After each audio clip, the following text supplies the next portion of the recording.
Hi everyone, my name is Jade or Jade. If you don't know me yet, I will be your study counselor for the Imeb program, and in this video I will very briefly explain and show what the ISP or individual study program is all about.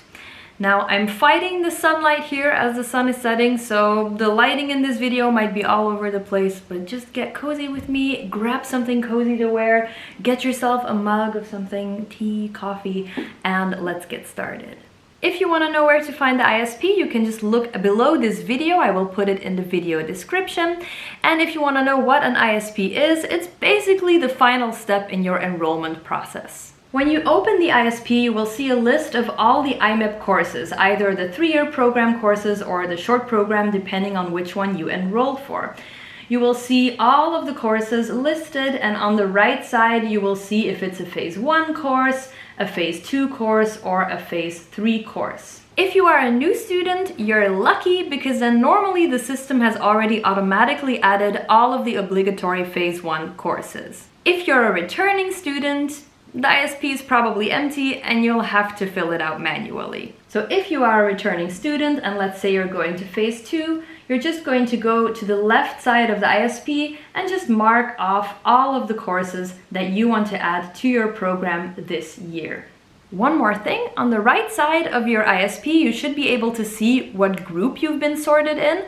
When you open the ISP, make sure that you have a group. Normally you should have one, but sometimes because of technical issues, the groups are not taken care of automatically and we have to manually add you to a group. So that's the first thing you should check. Make sure you have a group. As far as the short program students are concerned, you're not necessarily just added to a group, but you also have to be assigned to the correct track. So either the media track or the business track. Go ahead and check that, make sure it all looks good, and if there's any issues, let me know. If you are a flexible student, which means that you did not pass all of the courses from the previous year and so you're not sure how to move into the next year, make sure that you've had either contact with me or John about this before submitting your ISP. For first-year students, there's only one important thing that you need to take care of, and that is your electives. And in the first year, that's the languages. We highly recommend that you take Spanish because it's a language that we organize at Thomas More, which means that it will fit your schedule, there's no added costs, and let's be real, Spanish is a really interesting language to learn when you want to enter the international media and entertainment business. If you want to take Spanish, it's really simple. You just scroll all the way down and you just add Spanish or Español 1 and Español 2.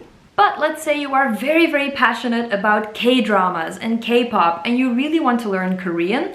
That's great. We highly recommend that you follow your passions.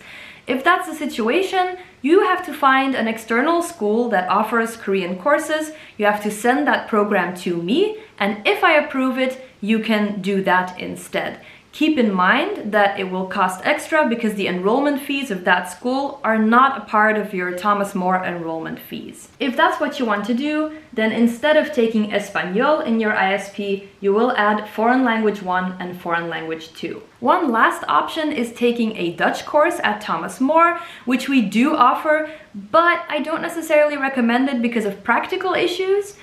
If you are interested in this, send me an email and I will explain to you the pros and the cons. For the obligatory courses, the groups will probably be automatically taken care of, but for some courses, some short program courses, retakes from previous phases, and electives, you will have to select them manually. To select a group for a class, you go to the second tab of the ISP, and there you can see a list on the left side of all the courses you're taking. When you click one of those courses, you will see the option to select a group. Saving the ISP doesn't do anything too drastic, it just kind of saves all your progress so you don't lose anything. If when you save you get a pop-up and it says some kind of error about events or groups, probably the elective that you chose is already full and you'll have to choose another one. One more important thing about the electives is that if you are interested in taking external media project, which is offered in both semesters, first of all, you can only take it once. I think that's pretty obvious. But second of all, if you're interested in taking this course, email Eline before you submit your ISP. You can save the ISP, but don't submit it before you've spoken with her. Once you feel happy about the ISP, you can go to the final tab where you get a nice overview of all of the courses that you will be taking this year, and then you have to click submit, I agree, and I accept. And before you click submit, I just want to repeat one more time that if you are taking courses with you from previous years, if you are going into more of a flexible program, make sure you've spoken with either me or John before you submit your ISP. Because once you submit, once you press that final button, indienen or submit, it goes straight to me and I will approve it. So once you send it to me, it's gone and you cannot make any changes anymore. Speaking of not being able to make changes anymore, the deadline is September 25th, and that's also the deadline to decide whether you're going to New York or not. That's because we have to start getting the plane tickets taken care of and the bookings for the stays. And so we will base those bookings and the amount of tickets that we get on the amount of people who have added the New York experience to their ISP. So if you're in the second year and you want to go to New York City, make sure that you add it to your ISP before the September 25 deadline. And keep in mind that if you don't select it, you can't suddenly join. And if you do select it, you can't drop out anymore. You have to join or at least pay. That's everything in a nutshell. It's pretty easy. Just make sure that if you are in a flexible program that you talk with either me or John. And if you have any more questions about any of this, check SharePoint. I already put a lot of information out there about how to tolerate courses, etc. And if you still have questions after that, just send me an email and I will gladly help you out. And with that, I wish you a wonderful, inspiring, creative, and driven year in the Imeb program.